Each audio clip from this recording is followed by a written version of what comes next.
हमारा आज का टॉपिक है स्कोप रेजोल्यूशन। स्कोप रेजोल्यूशन किस चीज को कहते हैं? नाम से भी पता चल रहा है स्कोप। स्कोप हमारे पास क्या होती है? एक्सेस लेवल को कहा जाता है। हर बंदे की हर चीज का अपने अपने लिमिट होती है, लिमिटेशंस होती हैं। हर मेंबर का अपना एक स्कोप होता है। कुछ ग्लोबल स्कोप में होते हैं, कुछ लोकल स्कोप में होते हैं। कोडिंग के अंदर भी हर चीज का अपना अपना एक लेवल होता है, एक स्कोप होता है। किसी को हम ओवरऑल प्रोग्राम में यूज कर रहे होते हैं, किसी को कुछ सेक्शन के अंदर यूज करते हैं। हम जनरल नॉर्मल पब्लिक की एक एग्जांपल देख लें। जैसे हमारे पास हमारी पुलिस होती है, तो ये ग्लोबल स्कोप की होती है। ग्लोबल स्कोप से क्या मतलब है? पुलिस हर जगह पर हर टाइम एक्सेस कर सकती है, हर डिपार्टमेंट में एक्सेस कर सकती है, हर प्लेस पर हर लोकेशन पर एक्सेस कर सकती है। बट एक नॉर्मल सिटीजन जो होता है वो हर डिपार्टमेंट के अंदर या ऐसी जगह जहाँ जैसे हमारे पास सेंट्रल जेल है, यहाँ पर एक्सेस नहीं कर सकती, क्योंकि उनका वो स्कोप नहीं है। उनका लोकल स्कोप है, उन्होंने पब्लिक प्लेसेस पर जाना है या अपने वही बात है घर में रहना है, या जहां पर उनका एक्सेस है, जहां पर उनका रिलेशन है, वहां तक वो जाएंगे। वो लोकल स्कोप है उनका। ग्लोबल स्कोप से हर जगह जहां भी उनको कॉल की जाए, सिस्टम रन किया जा सकता है। हमारे प्रोग्राम के अंदर भी कुछ लोकल स्कोप के होते हैं, कुछ ग्लोबल स्कोप के होते हैं। जैसे हम फॉर लूप यूज करते हैं, अगर उसके अंदर हम इंट आई कर देते हैं तो वो आई जो होता है, कोई भी लूप का नाम लिया जा सकता है, तो वो सिर्फ और सिर्फ उसी ही लूप के अंदर ही वो डिक्लेयर जो हमारा नेम होता है, वेरिएबल होता है, उसी जगह पर ही मूव कर रहा होता है। बाकी किसी जगह पर भी उसका पता नहीं होता। हम इफ एल्स यूज करते हैं, इफ के ब्लॉक के अंदर हमारा जो भी कोड होता है वो सिर्फ उसी का लोकल स्कोप होता है। मेन के अंदर अगर हम स्टार्ट में ही कोई वेरिएबल डिक्लेयर कर देते हैं तो वो हमारा ग्लोबल स्कोप के तौर पर बन जाता है। हम अपने सिस्टम को देख रहे होते हैं कि ग्लोबल स्कोप क्या है, लोकल स्कोप क्या है। इसी स्कोप की बेस पर ही हम अपने सिस्टम को कन्वर्ट कर रहे होते हैं डिफरेंट मॉड्यूल्स में। अब एक नॉर्मल पर्सन बैंक में जाता है, बैंक के अंदर एक अकाउंटेंट बैठा है, अकाउंटेंट या टेलर क्या करता है? नॉर्मल पर्सन उसको पैसे देता है कि डिपॉजिट कर दे। अब ये नॉर्मल पर्सन का एक्सेस है सिर्फ इतना कि वो टेलर को पैसे दे रहा है, फॉर्म दे रहा है कि इसको सबमिट कराएं और डिपॉजिट कर दें। अब वही बात है, टेलर का काम है अंदर बैकएंड पर क्या चल रहा है, कैसे हो रहे हैं, कैसे सिस्टम आ रहा है जा रहा है, क्या सिक्योरिटी लेयर्स हैं, वो सारा का सारा नॉर्मल पब्लिक का काम नहीं है। स्कोप रेजोल्यूशन हम इसीलिए यूज करते हैं। कुछ चीजों को हम आउटसाइड द क्लास रखेंगे, कुछ चीजों को हम इनसाइड द क्लास रखेंगे। member function of a class can be also defined outside the class। member function जो होते हैं हमारे, इन्हें हम outside the class he define कर रहे होते हैं। like example, जैसे यहाँ मैंने लिखा है declaration of member function is specified within the class and function definition is specified outside the class। like example, हम declare भी करते हैं, define भी करते हैं। डिक्लेयर कहते हैं कि मैंने एक चीज ले ली है, अब मैंने कहा ये चीज मेरी है, लेकिन मुझे उसकी वैल्यू का कोई पता नहीं है। सिर्फ मैंने वो चीज अपने पास रख ली है, या मैंने उठा ली है, या मेरे पास वो चीज आ गई है। अब मुझे उसकी वैल्यू का कोई पता नहीं है। वैल्यू का पता कराने के लिए हम किसी और जगह पर जाएंगे। उस वैल्यू, उसकी वैल्यू को डिफाइन करने के लिए किसी काउंटर पर, किसी पर्सन के पास, किसी ना किसी सिस्टम के पास हम जाएंगे। अब ये जो चीज मैंने डिक्लेयर की है, इसको मैंने डिफाइन भी करवाना है, इसकी वैल्यू का मुझे बता दें कि इसकी वैल्यू क्या है। ये क्या होता है? इस चीज को हम कहते हैं, एक चीज अलग हो रही है, दूसरी चीज अलग हो रही है। हमने अब एक चीज डिक्लेयर हो गई है, अब उसको डिफाइन कैसे करना है? डिफाइन पर गए हैं तो वो यही डिक्लेयर वाली चीज ही वहां डिफाइन हो, कोई और चीज डिफाइन ना हो जाए। ये हम कैसे यूज करते हैं? स्कोप रेजोल्यूशन से। स्कोप रेजोल्यूशन का ये हमारे पास एक साइन होता है, इसको डबल कॉलन भी कहा जाता है, फोर डॉट्स भी कहा जाता है। is used in function declarator if the function defined outside the class। Function declare तो हमने कर लिया इनसाइड द क्लास, अब क्लास से बाहर जाकर उसे डिफाइन करा रहे हैं। मैंने एक चीज उठा ली है, डिक्लेयर कर दिए, अब मैं काउंटर पर जा रहा हूँ उसको डिफाइन करवाने। तो कैसे होगा? इस वही बात है ना, कोडिंग के अंदर, प्रोग्राम के अंदर स्कोप रेजोल्यूशन के साइन को यूज करते हुए हम उस डिक्लेरेटर जो हमारी चीजें हैं उन्हें हम डिफाइन करवाने जा रहे हैं। हम यूज क्यों करते हैं? It is use to access the hidden variable और member function of the program. जैसे अभी मैंने आपको बताया हिडन वेरिएबल्स और मेंबर फंक्शंस, हम देखें जैसे हमारी पुलिस है वो एक हिडन वेरिएबल्स पर भी एक सीआईडी के साथ इंटेलिजेंस के साथ भी काम कर रही होती है, सिर्फ उनका एक्सेस होता है, आम नॉर्मल पब्लिक एक्सेस नहीं होता। नॉर्मल पब्लिक के साथ कुछ भी हो जाता है वो जाकर सिर्फ एक रिपोर्ट करती हैं कि पुलिस के स्टेशन पर, उन्हें सिर्फ एक स्टेशन नजर आ रहा होता है। बैकएंड पर वो कैसी इंक्वायरी हो रही है, क्या चल रहा है क्या नहीं हो रहा, वो सारा का सारा एक नॉर्मल पब्लिक का काम नहीं होता। जैसे हमारे पास एक बैंक होता है, या आप बैंक में जाती हैं अकाउंट ओपनिंग के सेक्शन में, वहां आप सिर्फ एक पर्सन को कहते हैं मैंने अकाउंट ओपन करना है। अब वहाँ फॉर्म वो फिल करता है, उस फॉर्म के बैक पर क्या हो रहा है, फॉर्म कहाँ कहाँ से अप्रूव होना है, हेड ऑफिस से अप्रूव होना है, रीजनल ऑफिस से, एरिया ऑफिस से, मैनेजर से कहाँ अप्रूव होना है, कहाँ से अप्रूवल की रिजेक्शन एटसेट्रा होनी है, ये सारा सिस्टम कैसे चल रहा है, ये सारा सिस्टम बैक एंड पर चल रहा है, इसका नॉर्मल पब्लिक को कुछ पता नहीं होता। Defines the member function outside of the class using the scope resolution। हम डिक्लेयर करते हैं विद इन द क्लास और डिफाइन कर रहे होते हैं आउटसाइड द क्लास, किसके जरिए, स्कोप रेजोल्यूशन के साइन को यूज करते हुए। Use to access the static variable and static function of a class. Static variable क्या होता है और स्टैटिक फंक्शन हमारे पास क्या होते हैं। स्टैटिक वेरिएबल कहा जाता है एक फिक्स वेरिएबल को जो सिर्फ एक ही दफा ही रन हो, जिसकी वैल्यू भी बार बार चेंज नहीं हो सकती। और स्टैटिक फंक्शन भी कि जो एक दफा ही हमारा रन हुआ है, जितनी बार भी बाकी उसके नीचे बाकी चीजें चलती रहे, वो फंक्शन की वैल्यू दोबारा चेंज नहीं होगी, वो एक दफा ही रन होगा। स्टैटिक क्या चीज है, फंक्शंस हैं या वेरिएबल्स हैं, ये हम नेक्स्ट इनको फर्दर इनका अपना स्पेशल लेक्चर्स में देखेंगे कि स्टैटिक होता क्या है, इंस्टेंस क्या होते हैं। Scope resolution operator is used to override function in the inheritance. Inheritance का वर्ड आया है विरासत से, कि वाले साहब से बेटे को क्या मिली है, दादा से पोते को क्या मिला है। यहाँ पर भी हम यही सिस्टम देखेंगे, एक क्लास से फंक्शन को कौन से एट्रीब्यूट कैसे जा रहे हैं। बाकी इनहेरिटेंस के लेक्चर को हम आगे फर्दर एक्सप्लेन करेंगे, देखेंगे इनहेरिटेंस होता क्या है। यहाँ हमारा मेन टॉपिक है स्कोप रेजोल्यूशन। अब हम आते हैं अपने कोड की तरफ, एग्जांपल्स देख लेते हैं कि कोड में वही बात, स्कोप रेजोल्यूशन को यूज किया कैसे जाता है, होता कैसे है।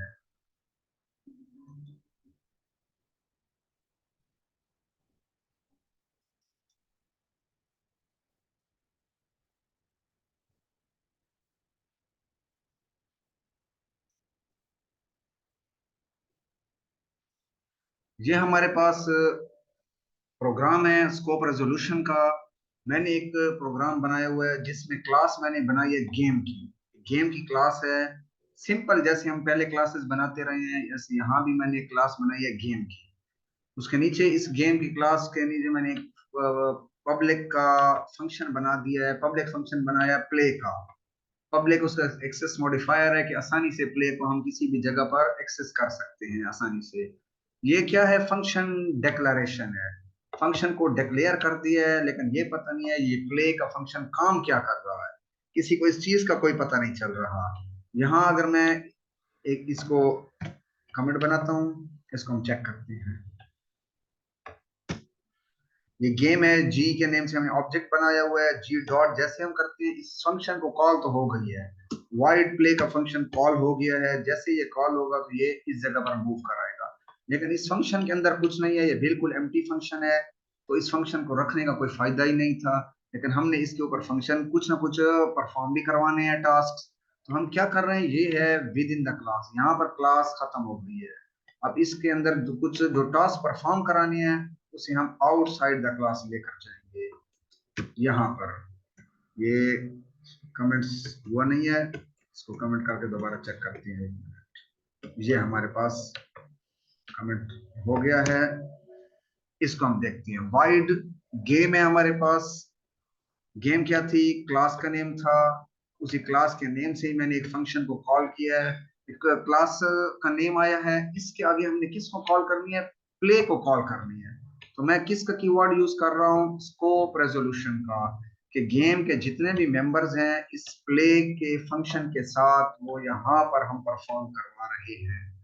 पहले हमने डिक्लेयर किया है, यहाँ पर हम डिफाइन कर रहे हैं। डिक्लेरेशन और डेफिनेशन दोनों हमने अलग कर दिए हैं, क्योंकि हमारा एक नॉर्मल पर्सन जो आता है, नॉर्मल सिटीजन जो हमारे सिस्टम को नहीं समझता, तो हमें उसे सारा का सारा सिस्टम नहीं दिखाना चाहते। हम चाहते हैं डिक्लेरेशन अलग हो जाए, डेफिनेशन अलग हो जाए, जितनी जिसकी जो एक्सेस होगी उससे सिर्फ वही चीज, वही ही पॉइंट दिखाया जाएगा, उससे आगे हम सिस्टम उसको एक्सेस नहीं करवाएंगे। इसीलिए हमने यहाँ पर ये यूज किया है स्कोप रेजोल्यूशन।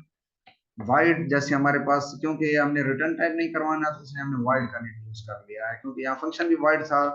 गेम हमारी क्लास का नेम है, इस क्लास के members like as a inheritance का कॉन्सेप्ट है कि अब गेम के मेंबर कहाँ पर जाए प्ले के अंदर, गेम के मेंबर कौन से हैं, वहां पर भी एक ही फंक्शन है प्ले का, यही प्ले का फंक्शन यहाँ आ गया है। इसके अंदर अब हमने जो चीज भी परफॉर्म करानी है आसानी से करवा सकते हैं। यहाँ आप प्ले में 1000 लाइन का कोड भी लिखें, आपकी अपनी मर्जी है। एक और एग्जांपल को देख लेते हैं। हमारे पास एक और एग्जांपल है, क्लास मैंने बनाई है स्टूडेंट्स की, इसके अंदर मैंने एक पब्लिक का फंक्शन बनाया है वॉइड मार्क्स, आपकी मर्जी आप इंट भी बना सकते हैं। इस मार्क्स के फंक्शन को मैं जब भी कॉल करूंगा मेन के अंदर, स्टूडेंट के नेम का मैंने ऑब्जेक्ट सेट किया है st.marks, मार्क्स को जैसे कॉल करूंगा हमारा सिस्टम इस जगह पर पहुंच जाएगा। यहाँ पर जब सिस्टम पहुंचा है तो ये भी फंक्शन बिल्कुल एम्प्टी है, इसके अंदर भी कुछ नहीं है, तो हमने वही बात ना, इसको भी छोड़ देना है, ये ओनली डिक्लेरेशन है, डिक्लेयर तो हो गया है। अब हमने इसको बताना है कि इसके अंदर काम क्या हो रहा है, वो हम यहाँ पर हमारी क्लास खत्म हो गई है, हमने आउटसाइड द क्लास ही चलाना है वाइड। यहाँ हमारा वाइड था स्टूडेंट्स, स्टूडेंट हमारा क्लास है। ये आ गया स्कोप रेजोल्यूशन, हमारे स्टूडेंट्स के सारे मेंबर किसको मूव कर जाएं, इस मार्क्स को मूव कर जाएं। सी, इसके अंदर हमने सी आउट स्टूडेंट पास लिखा हुआ है, आपकी मर्जी, आप इसके अंदर जो भी फंक्शन परफॉर्म कराना चाहते हैं, स्टूडेंट का नेम, स्टूडेंट CNIC, उसके बाद स्टूडेंट के रिजल्ट के ऊपर ग्रेडिंग का फंक्शन बनाना, इफ एल्स को यूज करते हुए, स्विच को यूज करते हुए उसका GPA बनाना, स्टूडेंट की फीसों को देखना, सारी की सारी चीजें इसी से चल सकते हैं, स्टूडेंट की अटेंडेंस को मार्क करना। एक चीज ऊपर स्टूडेंट होगी और नीचे यहाँ उसके अगेंस्ट ये स्टूडेंट के सारे जितने भी फंक्शन हो रहे हैं, ये सारी चीजों को हम एक अलग हमने बता दिया, डिफाइन अलग कर दिया है। एक और हम इसकी प्रैक्टिस एग्जांपल देख लेते हैं स्कोप की। स्कोप रेजोल्यूशन में मैंने एक क्लास भी ली है नंबर की क्लास है, इसको के अंदर मैंने प्राइवेट एक वेरिएबल डिक्लेयर करा दिया है ए के नाम से। आगे मैंने एरे भी बना दिया कि ए क्योंकि नंबर है, तो मैंने कहा 5 नंबर हम लेना चाहते हैं, 5 का ब्लॉक हो। ये एक प्राइवेट मेंबर मैंने ले लिया है। इसी प्राइवेट मेंबर को एक्सेस करने के लिए हमने क्या लिया है, पब्लिक का कीवर्ड, पब्लिक को इस एक फंक्शन लेंगे कि हम इसको एक्सेस कर सकें। इन बाकी चीजों को मैं अभी कमेंट बना देता हूँ, हम इसको देखते हैं। वाइड फिल, क्योंकि ये भी फिल कर लेना, इनपुट आप ले लें आपकी मर्जी है, फिल लेने आपकी अपनी मर्जी है। जहां हमने डिक्लेयर किया था प्राइवेट या फंक्शन, हमने डिक्लेयर कर दिया है। इस फंक्शन के अंदर क्या हो रहा है किसी को कुछ पता नहीं है। इस फंक्शन पे कॉल तो मेन में हो जाएगी, लेकिन पता नहीं है इस फंक्शन के अंदर काम क्या हो रहा है।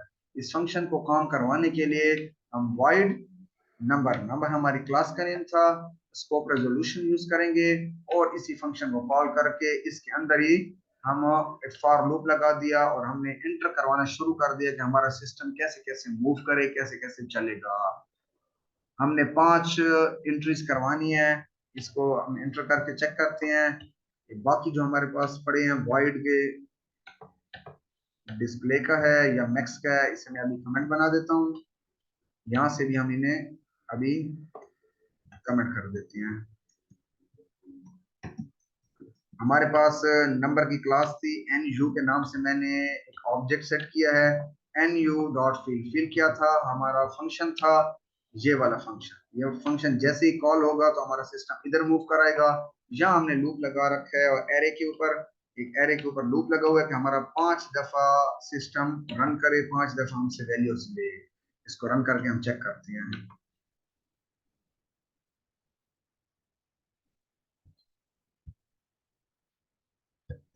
हमारा सिस्टम कंप्लीटली रन हो गया है, इसको हम देखते हैं। ये हमारे पास आ रहा है A of 0, A of 1, A of 3 है, A of 1 2 3, और ये अब हमारा होगा 4th नंबर ब्लॉक। ये मेरे 5 एंट्रीज सक्सेसफुली फिल हो गए हैं, इनपुट हो गई है मेरी। अब हम आगे देखते हैं कि हमने इसको करना क्या है।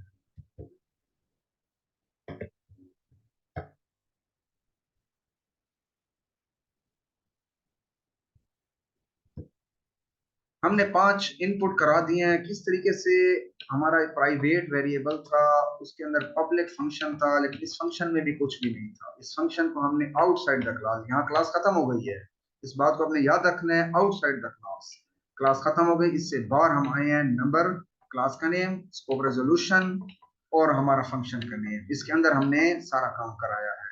अब मैं कहता हूँ इस सारे फंक्शन को हमने डिस्प्ले कराना है, लाइक एग्जाम्पल हमने प्रिंट करवाना है इसको हम। ये मैंने एक और फंक्शन बनाया है डिस्प्ले के नाम से। ये हमारा फंक्शन बन था किस नेम से, डिस्प्ले के नेम से, वाइड डिस्प्ले। इस वाइड डिस्प्ले को जैसे हम मेन में कॉल करेंगे, हमारा सिस्टम किधर आ जाएगा, यहाँ से हमारा सिस्टम किधर मूव कर जाएगा, इस ब्लॉक की तरफ मूव कर जाएगा। नंबर और हमारा स्कोप रेजोल्यूशन डिस्प्ले यहाँ जैसे मूव करेगा, यहाँ हमने सिस्टम को बताना है कि हमने जो 5 वैल्यूज ली हैं एरे की, ये यहाँ हमने बताया कि इन 5 को प्रिंट कर देना है। यहाँ पर ऊपर वाले फिल के फंक्शन में हम 5 नंबर्स एंटर कराएंगे, यहाँ हम वही 5 नंबर आउटपुट करवा रहे हैं। इसके बाद हम देखते हैं हमने अगला एक और फंक्शन बनाया हुआ है मैक्सिमम का। मैक्सिमम का हमने एक फंक्शन सेट कर दिया है।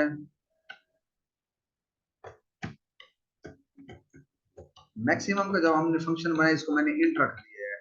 आप इसको वाइड भी रख सकते हैं, आपकी अपनी मर्जी है।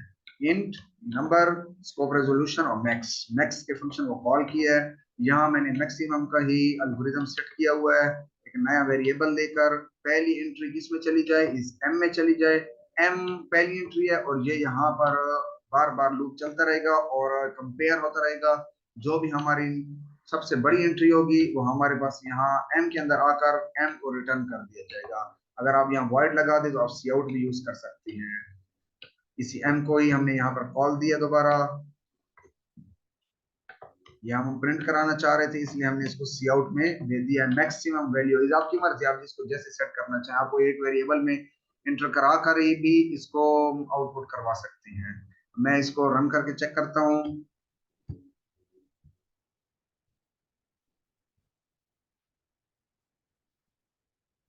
हमारा सिस्टम सक्सेसफुली रन हो चुका है। यहाँ मैं 5 नंबर एंटर करता हूँ।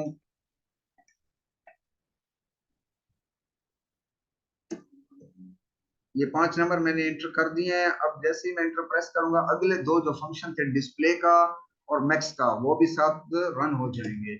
ये हमारे पास ये डिस्प्ले का फंक्शन रन हो गया है। इसके बाद ये मैक्सिमम वैल्यू का फंक्शन भी हमारे पास रन हो गया है। इन 5 वैल्यूज में सबसे बड़ी वैल्यू 24 थी, तो हमारे पास ये ऑटोमेटिकली रन हो गई है। ये था हमारे पास स्कोप रेजोल्यूशन। यहाँ पर मैंने मैक्स का फंक्शन बनाया है। आप लोग कोशिश करें मीन का भी बना लें। मीन के फंक्शन में सिर्फ इसी कंडीशन को, आप जो लेस देन लगा हो इसको आप ग्रेटर देन कर दें तो मिनिमम नंबर निकल आएगा। आप कुछ भी कोई भी फंक्शन इसमें परफॉर्म करा सकते हैं। Thank you.